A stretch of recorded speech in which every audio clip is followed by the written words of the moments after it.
Olá, alunos do oitavo ano, estamos aqui dessa vez para nós começarmos uma nova temática, Revolução Francesa e a Era Napoleônica, nosso capítulo 4 do livro de História. Então, como é que vai funcionar as nossas discussões? Nesse momento inicial, nós vamos discutir a Revolução Francesa e, em outro momento, a Era Napoleônica. Nesse momento inicial da Revolução Francesa, nós vamos dividir em dois momentos específicos. A primeira divisão é essa que nós vamos trazer agora, os motivos que levaram à Revolução Francesa. E em outro momento, vamos trazer o desenrolar da Revolução, especificando as fases desse movimento importantíssimo para a história mundial, certo? E em outro momento, vamos produzir novos materiais especificando a Era Napoleônica. Então vamos começar Revolução Francesa, os motivos ou o contexto histórico. Então se faz necessário inicialmente discutir o conceito de revolução. Nós já até colocamos dentro da lógica da Revolução Industrial, mudança profunda em uma estrutura, em uma sociedade. Agora, por que Revolução Francesa? Movimento político, social, cultural, ideológico que aconteceu na França em meados do século XVIII, 1789. Revolução porque representou, de certa forma, a derrubada de uma estrutura política que reprimia a sociedade francesa como um todo. Por isso, revolução representou a derrubada do absolutismo na França em meados do século XVIII. Introdução. O que foi a Revolução Francesa? Foi o conjunto de eventos que, de 1789 a 1799, alterou o quadro político, econômico e social da França. Antes da Revolução, a França era caracterizada pelo antigo regime, ou seja, o absolutismo monárquico, o mercantilista e a sociedade estamental. O que era esse regime monárquico? Absolutismo, o rei com poderes absolutos. Mercantilismo, nós já discutimos, balança comercial favorável, metalismo, protecionismo, pacto colonial. Sociedade estamental, não havia possibilidade de mudança de uma classe social para outra. Então, esse era o contexto da França antes da Revolução de 1789. A Revolução rompeu com o antigo regime que dominava a Europa desde o século XV, tornou-se assim um importante marco histórico iniciando a Idade Contemporânea. Lá nos nossos livros de história, só aguçando nossa curiosidade, um dos marcos para a Idade Contemporânea foi o início da Revolução Francesa em 1789. Inclusive, nas nossas discussões, nos nossos livros, tem Idade Contemporânea, 1789 até os dias atuais. Nós percebemos, portanto, a importância da Revolução Francesa.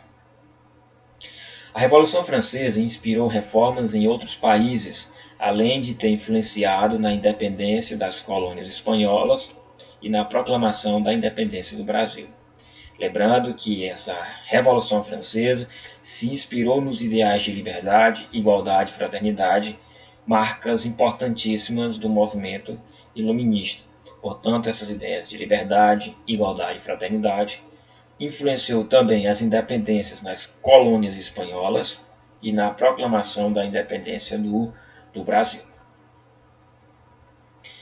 Embora seja uma revolução burguesa, houve forte participação popular. Então, por que é uma revolução burguesa? Porque, de certa forma, o grupo que conseguiu promover a derrubada da estrutura monárquica, o grupo que chegou ao poder, basicamente foram os burgueses, os comerciantes, a elite, mas contou com a ajuda popular. Representa o momento em que a burguesia, já detentora do poder econômico, atinge o poder político. Nós sabemos que burguesia, comerciante, tem dinheiro, mas não tinha, na época, poder político. Então, a Revolução Francesa representou a alteração desse quadro, onde a burguesia tinha agora o poder econômico, mas também o poder político na França. Quais foram as causas da Revolução Francesa?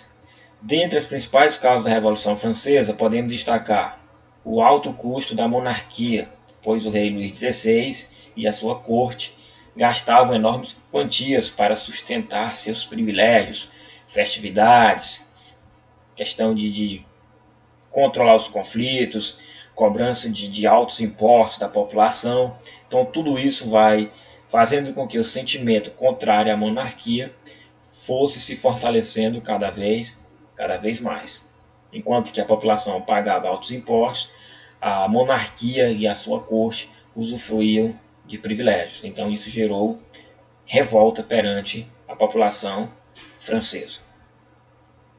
As ideias iluministas também influenciaram o desejo por reformas políticas e econômicas. Os ideais de liberdade, igualdade e fraternidade acabaram estampados nas cores da bandeira e também no hino da França. Só reforçando o que nós falamos agora há pouco, igualdade, liberdade e fraternidade contribuiu para a Revolução Francesa e influenciou outros movimentos do mundo, como a independência das colônias espanholas, a independência do Brasil e a própria independência dos Estados Unidos da América.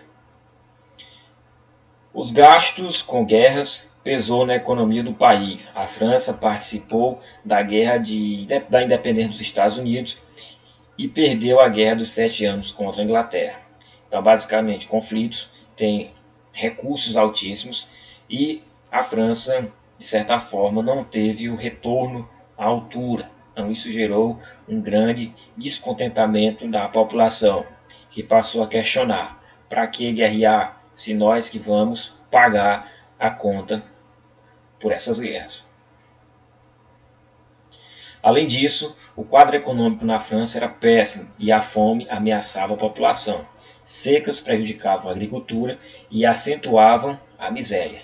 Havia escassez de alimentos, o que aumentava ainda mais a revolta da população.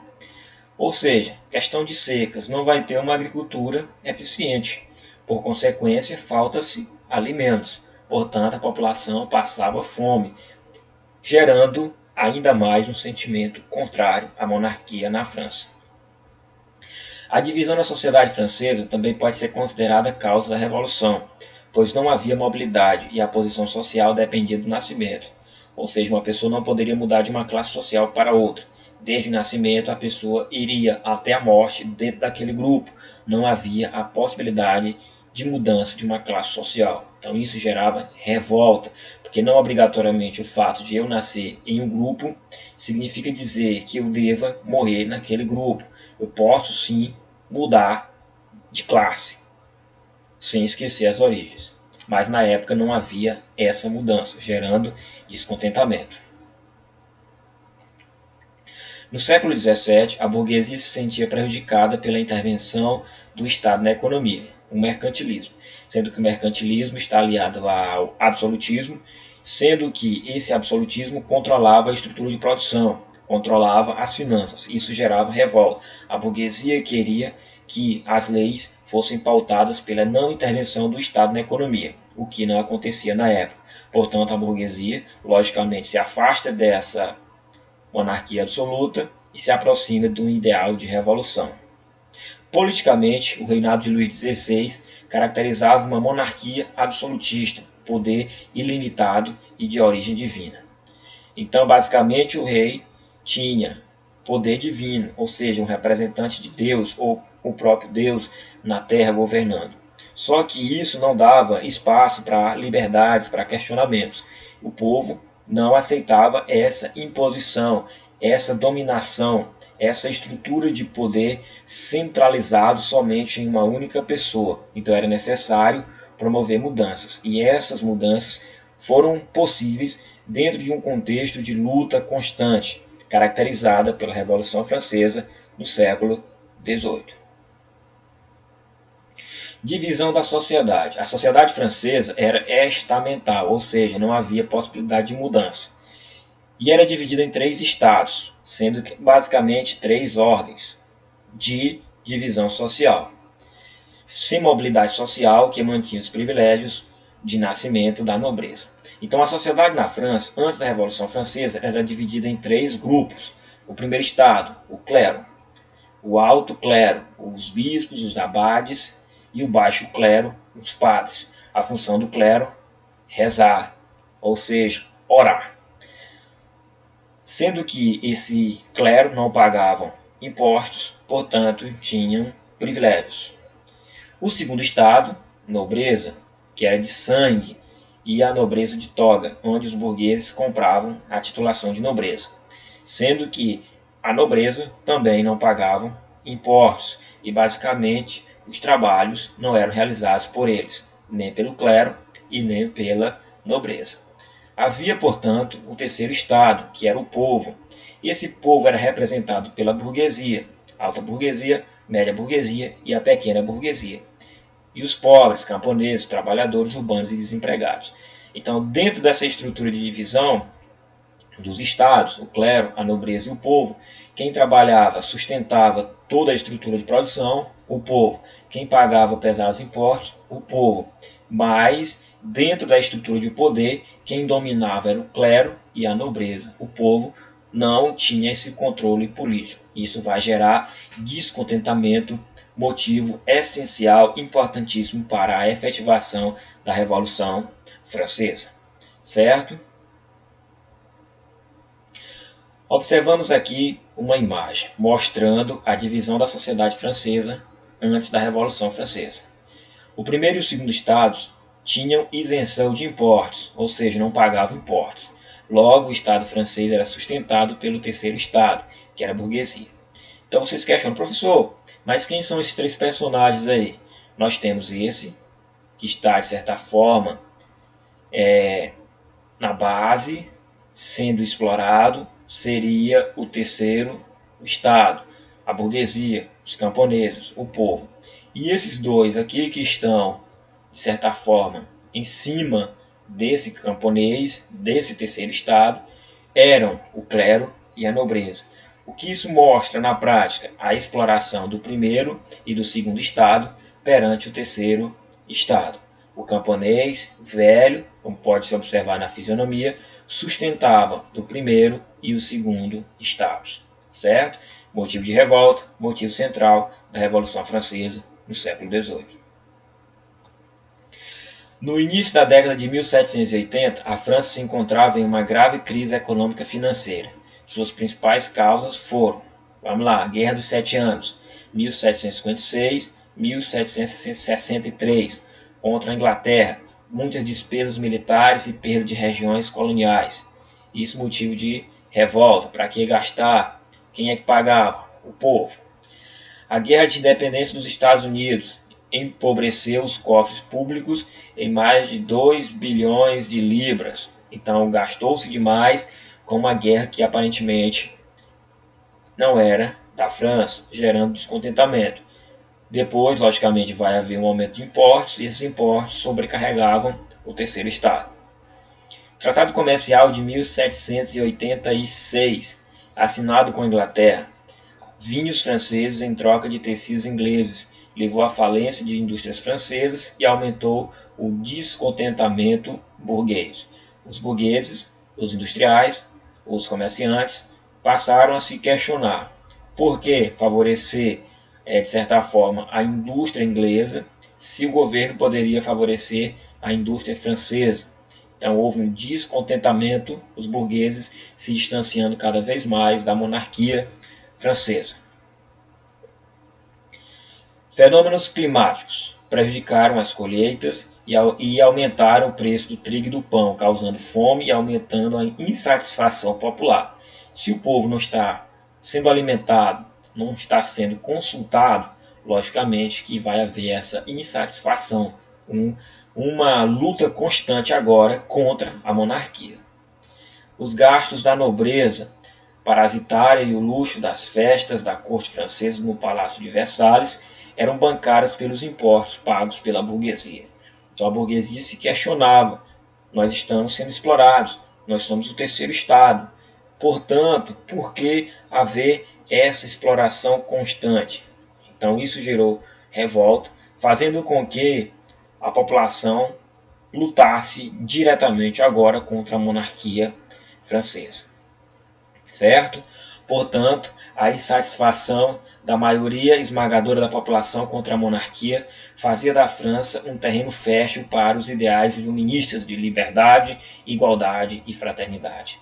Essa luta de liberdade, igualdade e fraternidade ficava cada vez mais visível dentro do contexto de luta dos três estados. O clero, função, orar, não pagava impostos. Tinha direito a um voto.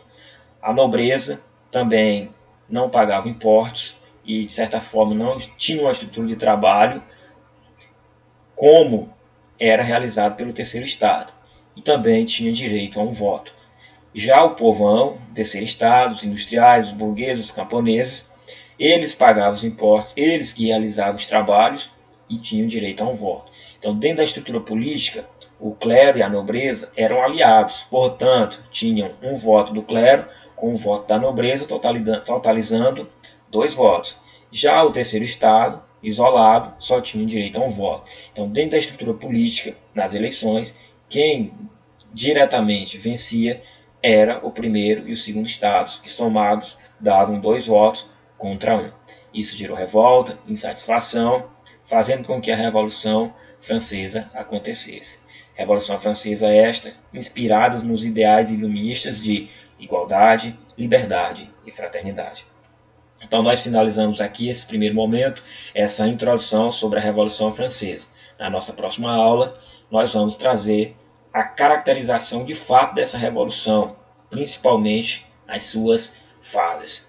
No mais, até a nossa próxima videoaula.